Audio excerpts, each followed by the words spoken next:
Bonjour, je suis Sarah Folador et je vous souhaite la bienvenue pour cette troisième journée de cours en live pour prospecter sur LinkedIn. Donc, j'ai parlé précédemment des raisons pour lesquelles j'entreprenais donc cette démarche de partager mon expérience quotidienne sur LinkedIn. Mon objectif étant de montrer à mon réseau comment on peut utiliser LinkedIn de la meilleure façon possible pour pouvoir prospecter et trouver des clients en partageant donc des bonnes pratiques et aussi en vous montrant régulièrement quel genre de résultats vous pourriez obtenir en entreprenant telle ou telle action. Et donc aujourd'hui, je vais me concentrer sur vous montrer comment utiliser les hashtags. Les hashtags sont utiles pour trouver des contenus qui sont en relation avec les intérêts ou les sujets dont parlent les entreprises que vous souhaitez solliciter. En l'occurrence, pour moi, ça va faire 3 ans que je suis dans l'environnement startup et IT, et donc en tant que consultante. Et du coup, je m'intéresse de près à ce qui s'est passé au CES à Las Vegas, parce que je sais aussi que les entreprises françaises qui sont les plus chanceuses ont eu l'occasion d'aller là-bas dans le cadre peut-être d'une délégation organisée par la French Tech.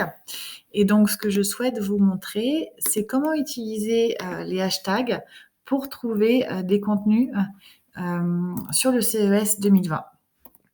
Et il y a fort à parier que dans le fil des résultats, vous puissiez voir apparaître des entreprises que vous souhaitez solliciter. Donc là, en fait, en tapant le hashtag CES 2020, on peut voir qu'il y a plus de 23 000 followers, donc potentiellement 23 000 personnes qui s'intéressent au sujet du CES 2020 ou qui ont déjà communiqué sur leur participation au CES. Et donc, moi, je me suis abonnée à ce hashtag. Donc, ça me permet en fait de recevoir régulièrement des contenus dans mon fil de discussion qui contiennent donc ce hashtag. Donc, on va aller voir ce qui se passe en cliquant dessus. Et donc là, on va voir apparaître un fil donc de discussion avec des publications partagées souvent via les pages entreprises des sociétés qui sont présentes sur LinkedIn. On peut voir qu'il y a quand même pas mal de vidéos et de photos. Et ce que je vous invite à faire lorsque vous voyez que une personne qui représente une entreprise pour laquelle vous avez de l'intérêt à partager du contenu, je vous invite à commenter sa publication. Pourquoi? Parce que ça va vous donner plus de visibilité que les autres. Ça, c'est la première chose. Et ensuite, vous allez donner plus de visibilité aussi à la personne qui a publié ce contenu. Donc, ça va augmenter ses chances d'être, d'accéder donc, de développer son audience tout simplement. Et donc là, en l'occurrence, je me suis juste contentée d'un thank you et je vais même ajouter un thank you for sharing en anglais. Et je vais le poster. Et ça, je l'ai déjà fait tout à l'heure, donc en fait, je ne fais que répéter. Mais bon, c'est pas grave. Grosso modo, pour vous montrer comment est-ce que j'apparais justement dans les commentaires, il y a mon nom et mon prénom, et puis on voit ce que je fais. Donc ça augmente mes chances de visibilité et de me faire remarquer. Et puis ensuite, ce que je vous invite à faire aussi, c'est regarder par exemple qui a liké les publications et puis essayer de voir s'il pourrait y avoir des synergies avec les personnes qui ont commenté ou liké cette publication. Donc, invitez-les à rejoindre aussi votre réseau en considérant qu'elles puissent avoir les mêmes centres d'intérêt que vous, puisque du coup, elles ont partagé une publication qui est en lien avec votre démarche de prospection sur les sujets qui vous intéressent. Voilà. Donc ça, c'est quelque chose à faire aussi pour rapidement agrandir votre réseau de contacts. Ensuite, ce que je vous invite à faire aussi, c'est à consulter les pages entreprises. Donc, dans les pages entreprises, vous avez beaucoup de contenu qui peut vous donner une idée de la taille de l'entreprise, une idée de ses activités, des sujets sur lesquels elle communique, etc. Et là, du coup, en allant sur le About, vous avez une description de l'entreprise avec l'ensemble de ses activités. Alors, c'est assez synthétique. Vous apprenez qu'il y a plus de 10 000 employés, que plus de 8 000 des employés sont sur LinkedIn. Donc, ça fait autant d'opportunités pour vous que d'entrer en contact avec des personnes qui travaillent dans l'entreprise. Et ensuite, ce qui est un bon indicateur aussi sur le potentiel de chiffre d'affaires que vous pourriez faire aussi en contactant, en travaillant avec ces entreprises, c'est d'apprécier les ouvertures de postes. Donc là, en l'occurrence, ils recrutent, il y a 75 opportunités d'emploi. Vous pouvez voir les profils qui sont recrutés, etc.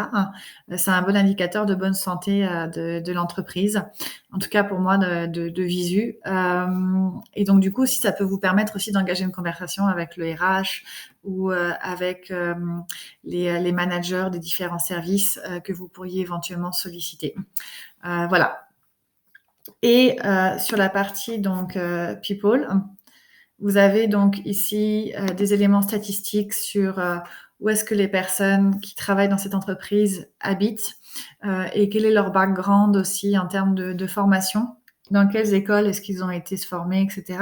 Donc ça peut aussi, vous pourriez très bien avoir été étudié, admettons, donc au hasard, à l'université Anna et retrouver des anciens élèves qui étaient dans la même promo que vous.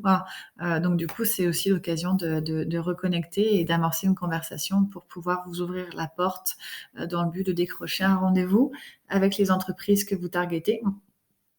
Et ensuite, en plus bas, vous avez donc une partie de la liste des personnes qui travaillent dans ces entreprises. Donc là, par exemple, on a le directeur de l'innovation. Vous pouvez tout à fait le contacter si c'est pertinent par rapport à au type de décisionnaire que vous visez. Et là, vous pouvez tout simplement envoyer un message en expliquant que vous avez vu que la société Visteon était présente au CES à Las Vegas. Vous pouvez demander si ce monsieur a eu l'occasion d'y aller et puis poser des questions de telle manière à ouvrir la discussion. Voilà, ça c'est quelque chose de très simple à faire. Ce sera tout pour aujourd'hui. Donc là, vous voyez l'intérêt de ce type d'approche et d'outils pour utiliser donc les fonctionnalités, capitaliser sur les fonctionnalités existantes de LinkedIn pour identifier des cibles et avoir une bonne excuse pour les contacter, basée sur les informations qui sont déjà disponibles sur LinkedIn. Si vous avez des questions, vous pouvez commenter la vidéo donc dans YouTube, me contacter directement sur LinkedIn. Ça me fera plaisir de vous apporter des compléments d'informations. Moi, de mon côté, juste pour vous donner une idée du type de résultats que j'ai pu obtenir depuis mes démarches de prospection active en ciblant les grands groupes. Cela m'a permis de décrocher 4 rendez-vous en même pas 3 jours. Donc, c'est bien. Et en plus, les discussions que j'ai avec les uns et les autres nourrissent l'écriture de mon livre pour les développeurs d'applications mobiles. Donc voilà. Donc tout est connecté pour moi et je capitalise aussi sur mon réseau LinkedIn et mon objectif de développement de chiffre d'affaires pour apprendre et me former au fur et à mesure que je discute aussi avec les personnes qui acceptent de parler avec moi. Je vous remercie de votre attention et je vous souhaite bon courage. Osez tenter des nouvelles choses pour obtenir des résultats. Les hashtags font partie des stratégies pour pouvoir identifier des contenus. Donc, je vous laisse tester ça par vous-même et puis me donner un feedback. Et si vous voulez être notifié des prochaines vidéos qui vont être publiées, je vous invite à souscrire à ma chaîne. Comme ça, vous serez tenu informé de la publication des nouvelles vidéos. À très vite. Merci.